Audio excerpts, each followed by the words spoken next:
In this quick tutorial, I'm gonna show you guys how you can restore the backed up photos from Google Photos. So first, open up the Google Photos and search for the photos that you guys wanted to restore. So for this instance, I'm going to restore this photo.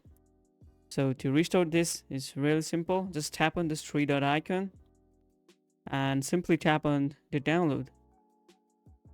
And as you guys can see, it's been downloading right now. You can also see from notification bar. And as you guys can see that we have complete this downloaded and it should be now stored on your gallery. So now let's open the gallery. And as you guys can see from my recent photo, this is the photo that I have just recovered or restored. And this is how you should restore the photo from Google Photos. And also if you go to My Files and go to Internal and go to DCIM, this photo should be on a restore folder. I hope this video helps you out. Drop a like, and if you guys are new to my channel, then subscribe and turn on notification bell icon as well.